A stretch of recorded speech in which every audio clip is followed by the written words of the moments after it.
If you want to see your name at the beginning of all of our videos, as well as see exclusive content here on the homestead, please feel free to join our Patreon. Memberships start off at just $1 a month. And as always, thank you for your support. So I often talk about what rabbits are best for a homestead or someone who is producing meat. And as someone who I've tried out a bunch of meat type breeds, and we go through a lot of meat for the dogs, I can say one of my favorite breeds to raise when it comes to homesteading is silver foxes. These guys are just outstanding mothers. Like, every time Vanessa has had a litter, her succession rate is 100%, has never lost a kit. And for a mom, that is super difficult. She's supposed to be getting a nest box today, and that is a very big belly. Like, it's so big, it's throwing off her other proportions. Like, I'm really hoping that is a pregnancy belly. But if you can find them and you live in a colder region, silver foxes are the best. They're also extremely sweet and easy to handle, so they work really well with kids. Dig a nest, dig, dig a nesta. Dig a nest, dig, dig a nesta. Dig a nest, dig a nesta. Stop. Listen, for the human comes with treats. No, but seriously, look at that pot belly. That is Lalo's last chance right there. And I haven't even put the hay in yet. What do we think about that, mamas? Is that a nice little surprise? Oh my goodness, is that some hay? Yeah, let's not eat all of it. That is for nest building, young lady. One of my favorite parts of raising rabbits is watching mamas build nests and watching how excited they get as they get closer to birth. I'm bugging her right now, but I will eventually leave her alone. I'm in the barn cleaning right now because we finally have a very warm day where the corners of my barn are starting to thaw. So I'm getting those cleaned out and re-prepped up. But it looks like we're starting to get some hay stashing behavior, and she's not actually eating it. So, oh, this is very exciting. We love when we get some silver fox babies, especially when both mom and dad in theory are chocolate carriers. But look at mama. She's just so good. I love this mom. She has been one of my most successful moms. She's very good at what she does, but she is a bit of a butthead when I don't have treats. So for the next 3 or 4 days, as I'm watching her build nests, I need to make sure I come out with all of the boss and all of the oats, just in case she needs treats. Look at that cute little face. Let's talk pros and cons between a nesting box that is something plastic and a tote, compared to your classic wooden nesting boxes. So of course, when we're talking about the tried and true wood nest boxes, some of the benefits include that they are far more insulated, which is great for winter, but during the summer it can be problematic, just because the babies can get too hot. Wood boxes are also harder to sanitize, and they do stain when it comes to urine. Also, with wooden nesting boxes, it's easier to put a lip here for a baby scraper and to have a rest for mom. Your other option being a plastic nest box. I find that when I get plastic totes like this, they're far cheaper than wooden nest boxes, even if I'm building my own. And they are easier to sanitize because they're plastic. Some downfalls are, though, that they aren't quite as insulated for in the winter. And in order to make them easier to drain, you do have to drill through the bottom of them to give them drainage holes. It's also harder to set up a baby scraper, but you can get deeper nest boxes. A lot of plastic totes come in all sizes. You can even get plastic litter pans like that one over there. And I find that there are a lot more options. So for my breeder friends, what do you prefer? Do you like the plastic nest boxes or do you like the wooden nest boxes? And please tell me why. Because I really like hearing other breeders' input, and a lot of y'all have some really smart ideas that I just absolutely love. So this question was in reference to my one video where I was talking about my next breeding plans for Cyrax and Velma. In that, I was planning on breeding them to Strawberry, their father. And the question is, why not just outcross them instead of line breeding them? If you want absolutely no nuance, it's just because I don't want to yet. But the nuance can be a little more interesting. So I currently have 2 lines of completely unrelated mini Rex. My line out of Coco and my line out of Strawberry. My line out of Coco, the main breeding buck I have, is Gigi.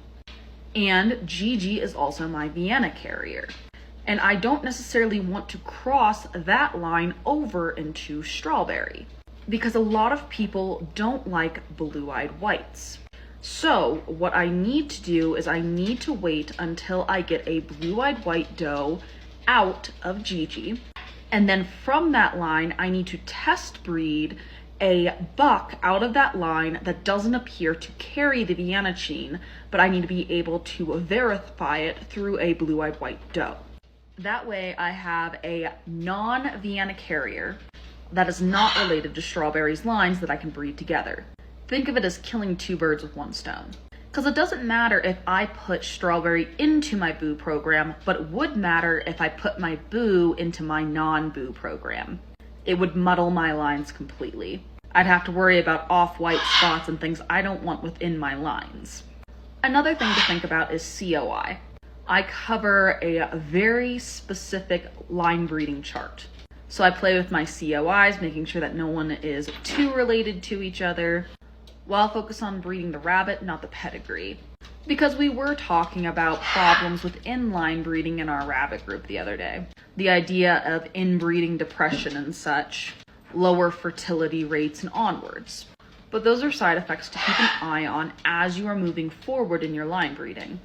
And though if you're doing very close line breedings like I plan on doing, that being between Strawberry and his daughters, there are outcrosses that you can do within a line.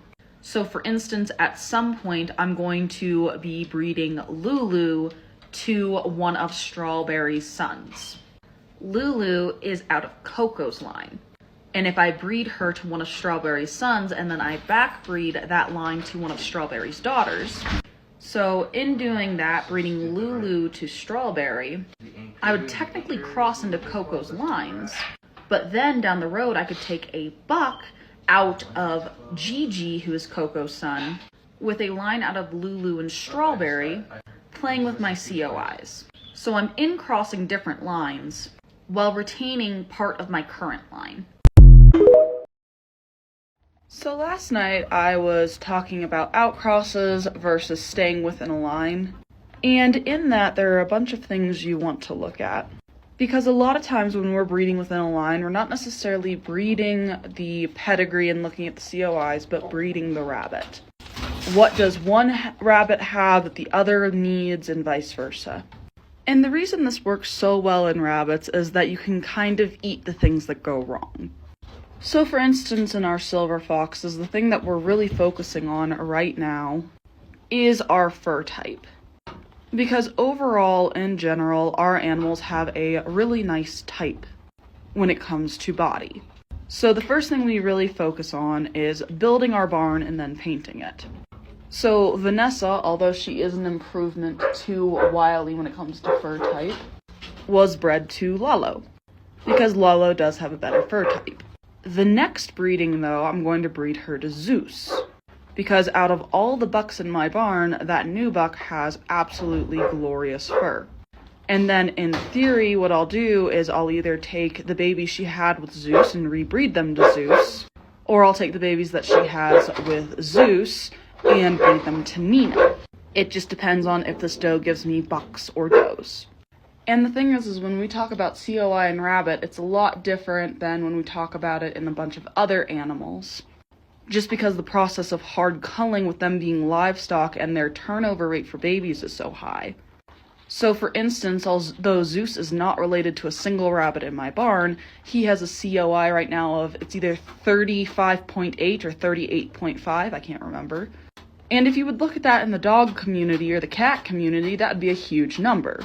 But for rabbits, that's about average. Or at least it's average with somebody who does work on line breeding. Now, there are breeders who completely oppose line breeding, which is 100% okay. But like I've talked about before, there are pros and cons to each side. I'm in the house of breeding it better by looking at the rabbit and then looking at the COI and the pedigree later. I will say, I just want to know how this dodo got a scratch on her nose. Like, that is such a weird position for a scratch. And it's been healing up nicely, but how did this dodo brain do that?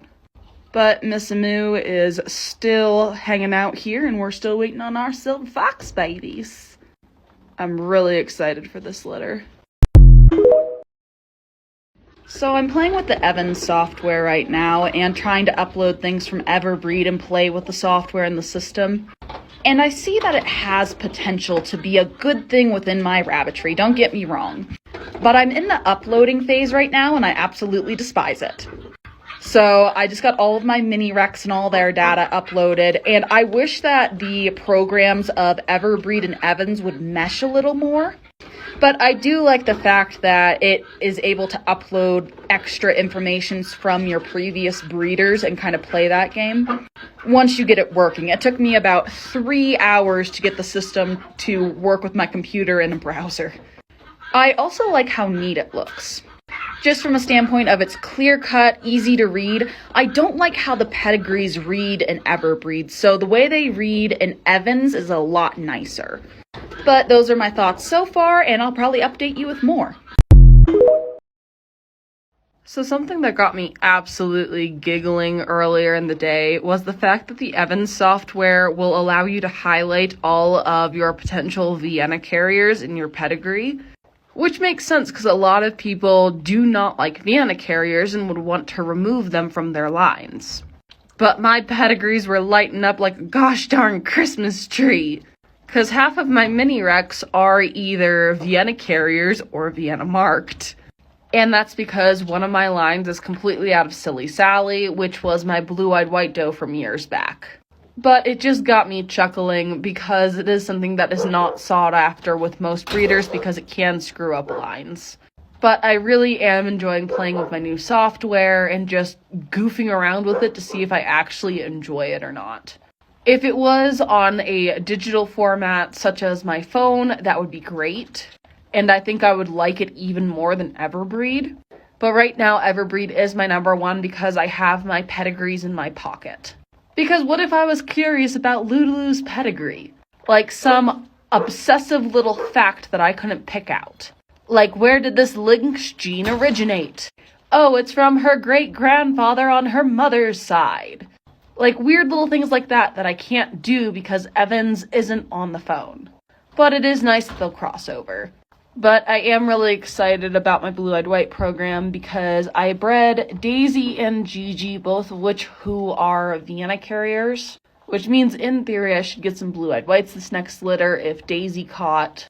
And I just really would like a blue-eyed white doe, but I'm getting to the point where if I got a blue-eyed white buck, I could use it, I would just not be happy about it. Like, I would just need to reorganize my plan with what I'm working with. But on another side note, an off-chance moment here, look at this pretty girl. Is Lulu not just gorgeous? Like, look at how she just gleams in the moonlight. I just love lynx. They're just so pretty. I wish I could have a barn that would hold like 1,000 rabbits. Because I would have so many different colored lines. Like, I would have lynx, and I would have casters. I'd try my hand at torts. And I'd have otters, and chinchillas, and all the broken varieties you could ever think about. On top of my wonderful, wonderful tricolors and my blue-eyed whites. I just don't have enough room in this barn, and it just makes me sad. I say as I have way too many mini Rex does. I'm only supposed to have 4, and I currently have about 7. Oops.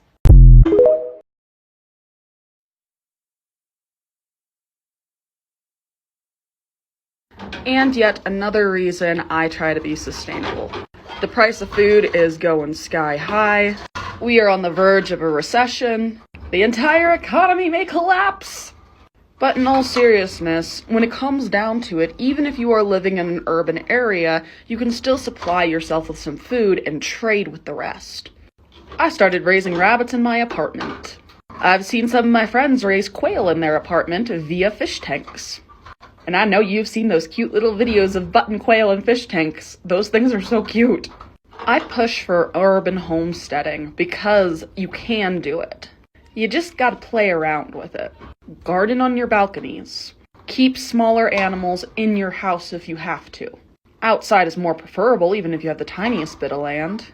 And now you might be saying, Madison, I have an HOA. I know, HOA is a problem a lot of times. But when it comes to the HOA, just remember you don't have those animals. If they don't see them, you don't have them. And the thing is you can play bylaws pretty hard. Because a lot of places have nothing against rabbits.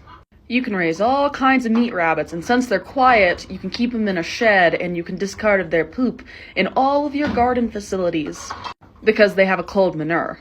And you don't need to start out with many, just a few, just to get you started. See if you like it, and if nothing else, trade for something you like more. And again, I say, when it comes to the HOA, if they ask, you don't have anything. Play that game and play it hard, but most of all, be safe out there. The world is a scary place. So my answer for this, as of now, is yes. I'm just going to scrap my champagne lines in general and just move forward. I have a friend that is looking to take a moose for a month just to verify that I'm not acting rashly. And I have talked to some champagne breeders, and maybe I'll pick the breed up later down the road. Because I think that they are absolutely stunning. But as of now, it just isn't in the books for me to have champagnes with all the problems that I have been having with them. This is Butcher A124 Bravo at 8 weeks old. Most of you who have been watching my content for a while can probably figure out pretty quickly why this guy was pulled from our breeding program with certainty so fast. But if you are new here, welcome. This little boy is very hollow in the loin. This boy has a long shoulder up over a flat top line without much rise into his high point. He's also slightly cowhocked, causing a pinch in his lower rear area. He also doesn't have the right fur density when it comes to his coat. He's too soft. And if we look at his face, he doesn't have a full butterfly. This causes the pattern to be out of balance and isn't something I want perpetuated through my lines. And in this case, like many others, if I'm pulling something from my program this early, there's just a lot wrong with it structurally and type-wise. To have this problem right now, I am very jealous. So, rabbits are easier to raise in cooler conditions than warmer conditions. In the cold, the only thing you really need to worry about is kits getting too cold and making sure that they are out of the wind and nice and dry. But in warmer places, it can be a bit more difficult. When it's warmer, you want to focus on keeping your animals cool, especially your bucks, otherwise you have to worry about heat sterility, which normally happens around 80 degrees Fahrenheit. Now, there are a few things that you can do in your rabbitry to keep your rabbits cool. Putting ice in their water, running fans, or just keeping them in air condition in general. Another thing you want to look out for in warmer climates is making sure your kits don't get too hot in the nest box. And you can mitigate that through lighter nesting materials or fewer nesting materials, or shelving those kits during the day at the hottest points. But as long as you keep these guys cool and hydrated, they don't do too bad in warmer climates. So there's a problem with most blanket statements in that there's not enough nuance. And statements like this can be extremely harmful to somebody's sustainability journey, especially when we take into consideration the science and the backing behind raising animals and husbandry. Because being cost-effective and being on the cheaper end doesn't mean that we exclude animals' welfare. I've done the math before when it comes to raising my meat rabbits, for instance, and we normally float between $1 a pound, normally less. Which is outstanding considering our chicken at the stores right now is $3.50 to $6 a pound, depending on if you want to go organic or if you want to go with the basic Walmart brand. But just because we're able to raise our animals on such low costs doesn't mean that we're not taking the animal's welfare into consideration. We ensure that we're up to date with the best science possible, not only following the recommendations by the AG department, but also many AG colleges that specialize in raising animals, especially rabbits.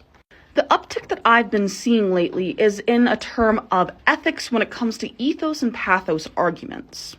People are forgetting that just because you don't like something doesn't mean that it is inherently wrong and unethical, especially in a topic they don't know much about.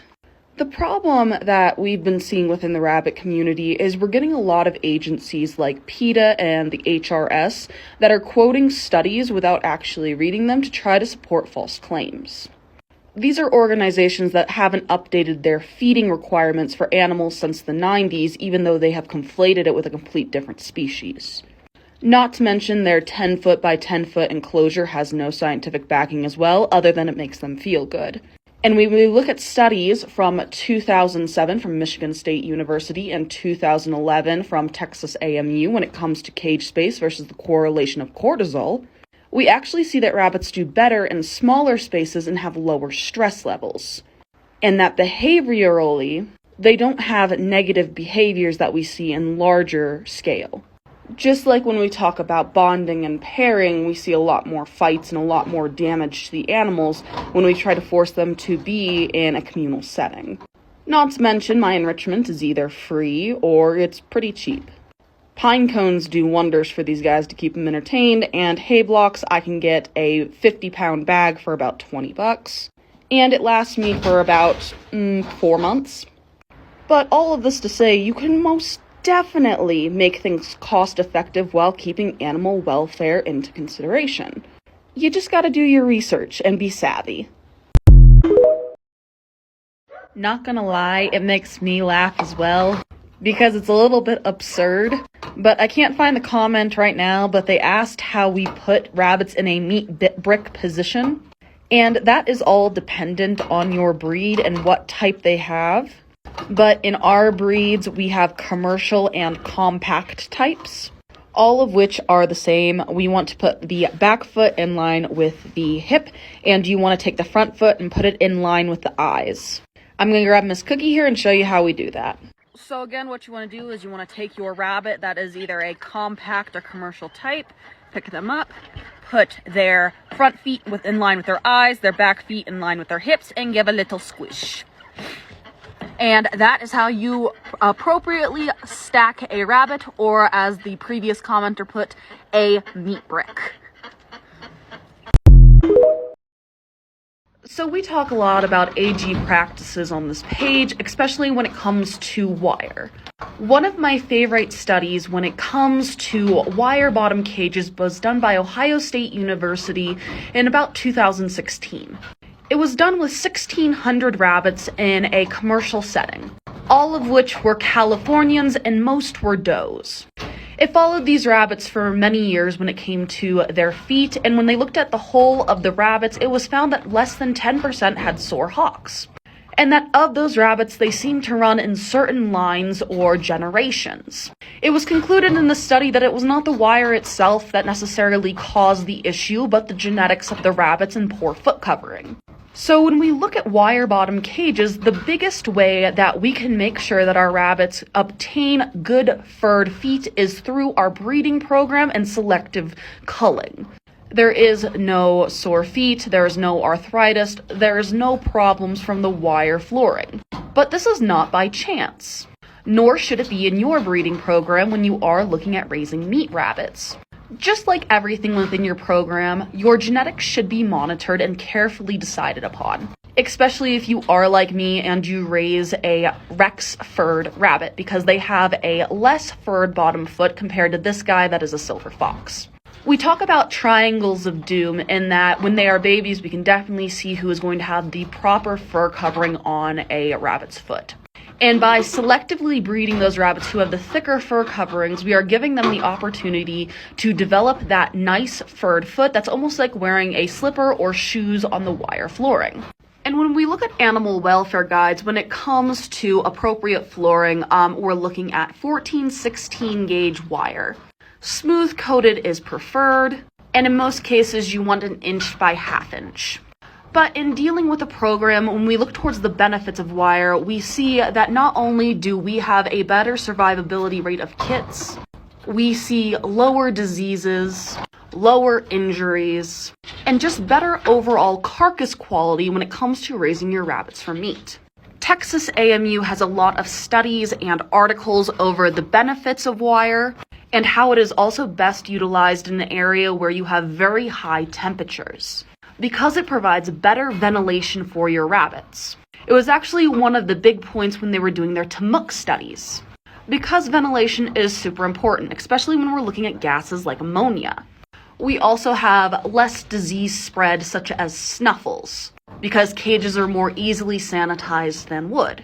You can also use flamethrowers. It doesn't just have to be chemicals. And then, of course, there's the lessening of things like urine scalding. But wire bottoms are recommended by most AG sources.